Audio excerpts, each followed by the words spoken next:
Hi, Adam Tice here with more resources from Unbound. This week, I'm excited to share with you something hot off the virtual presses. This is a packet of material, pieces written in the midst of pandemic. We're calling it "We Will Meet Again." That's a name drawn from one of John Bell's songs in the packet. These are 10 songs written in the past year that reflect on living through this time of pandemic. Some of them are about the loss of singing together. Some of them are songs of lament. Some of them are songs of hope. You can download the entire packet for $12. We'll have a link in the description for this video. Today, we're going to zoom in on a couple of these pieces. First will be All Shall Be Well in God's Appointed Time by Carl Daw. This is one of the first pieces that we're including on Unbound um, from Hope Publishing. It doesn't include a GIA component. It's all Hope. It's a Carl Daw text along with a public domain tune. I'll just flip to it here in the packet so you can take a look at it. All shall be well in God's appointed time. I'm delighted to have with me my good friend, my mentor, and just icon of American hymnody of the past several decades, Carl Daw, Carl P. Daw Jr., as he's listed in most hymnals. Carl, thank you for being with me. Good to be with you. Would you read for me your new text, All Shall Be Well in God's Appointed Time? Yes, I'd be glad to. All shall be well in God's appointed time. Whenever that blessed day at last draws near, all shall be well. Though we have far to climb from this abyss, weighed down by doubt and fear, yet we believe, though we in strange times dwell, all manner of thing shall be very well. All shall be well through God's unfailing care, revealing steadfast love and faithfulness.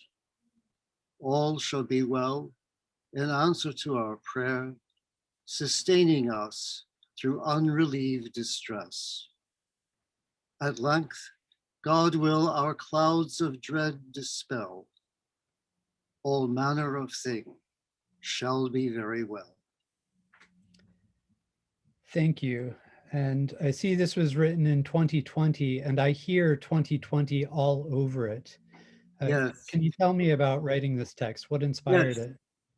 Um, I was doing research for another project, and I was looking up the location of a particular historical organ at Windham Abbey near Norfolk. And when I went, this is maybe about a month after we had been told not to go anywhere, and I went to the church's website, and on their homepage, what they had was a picture of the front door of the church and Julian's saying right there on the door. It was like, yes, that's really what we need to hear right now. And I've always been convinced that people hear things better if they sing them. And so I thought, I really need to work on this and make this into something that people can sing now. And it has been sung in several places where I've sent it around to friends. And I think it does definitely meet the need. One of the things that Julian said was that God wishes to cure us of two kinds of sickness, impatience and despair. And I think that's pretty much a description of how many people have been feeling for the past year or more. And so I think her words come to us all across the ages with a sense of immediacy that speaks to our situation now. You brought Julian's words into the era of COVID, and she wrote it in her own era of pandemic, didn't she?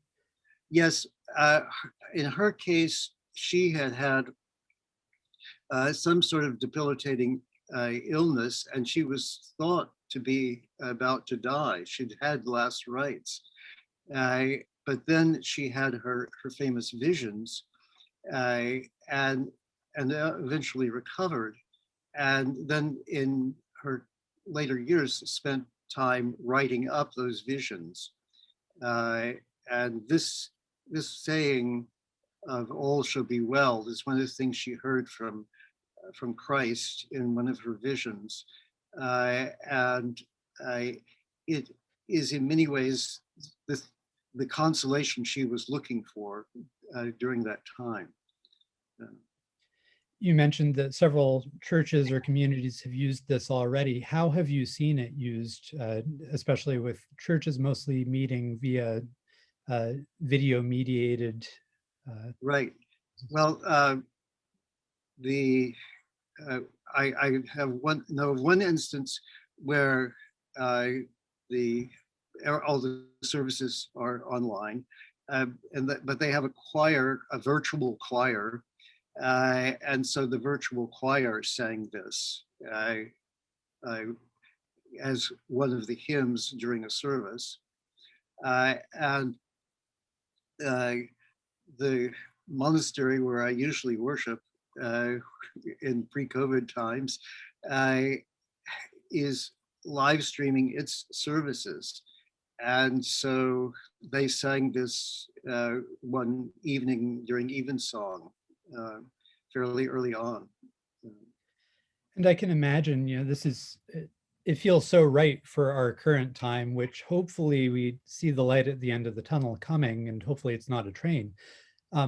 But I can also imagine that this will still be this kind of song that we will need now and then, or maybe more often in the future too. It's not locked to its time, is it? No, and it has as much to do with emotional state of mind, I think, as it does with any kind of external events.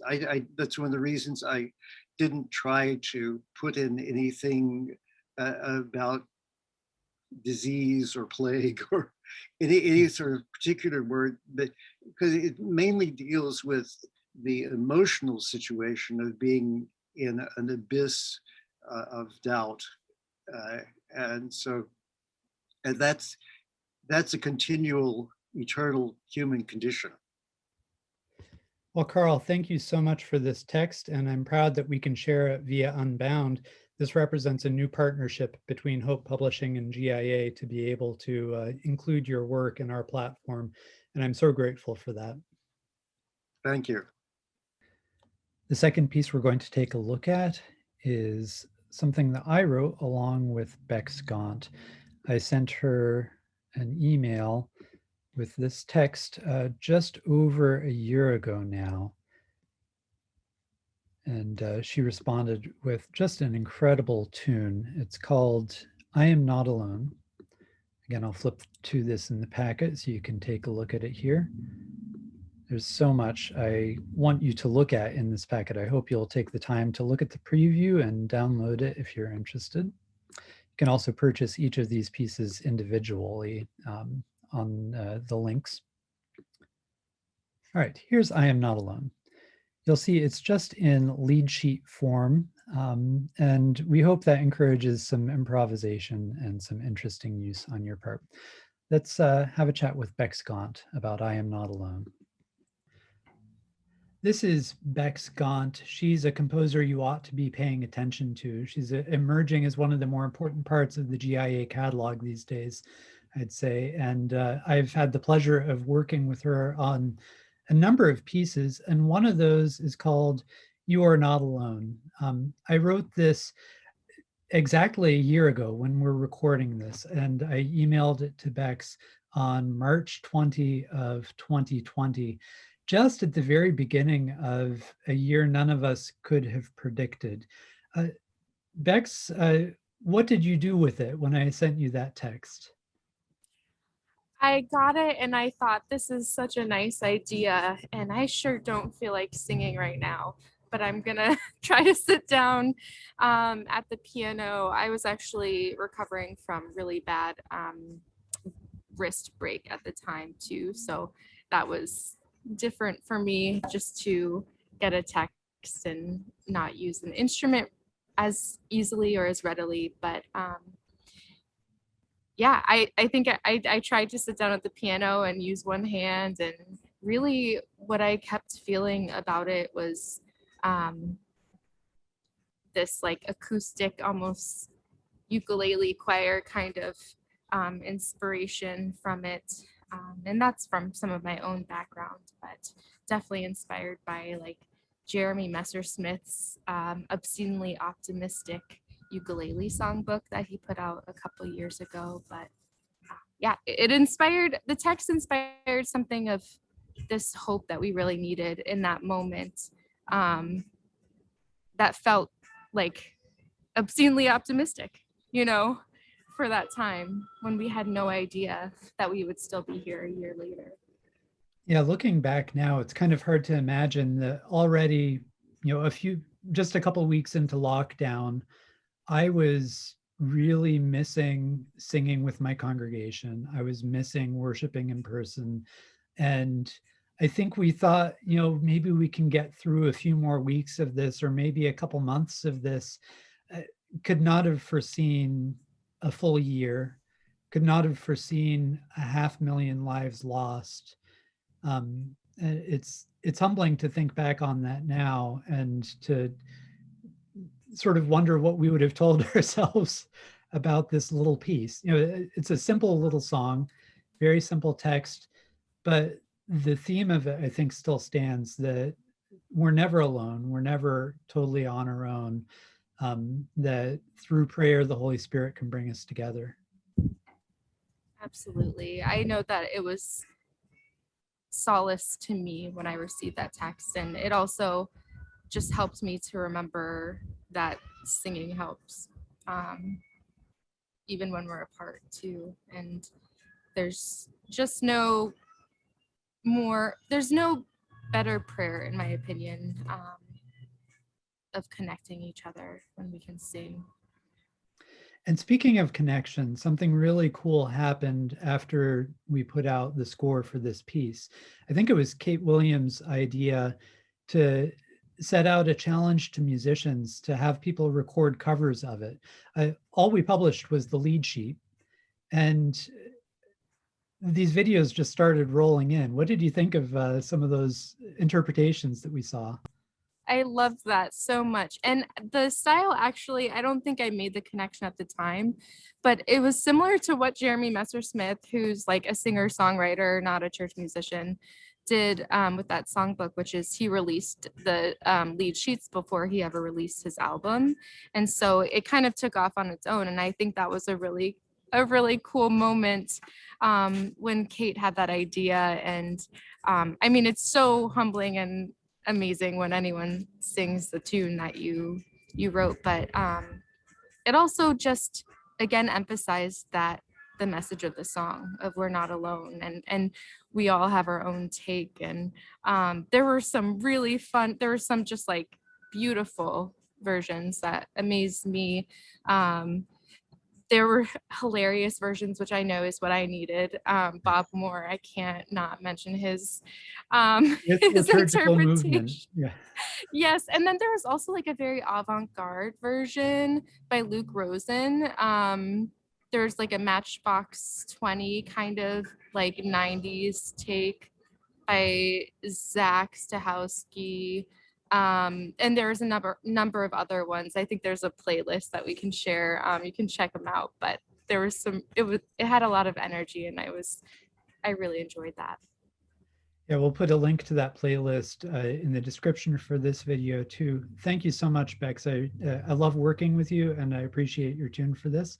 And we'll be putting this in this packet of essentially COVID anniversary songs written in this past year of COVID. Thanks for your time. Thank you so much, Adam.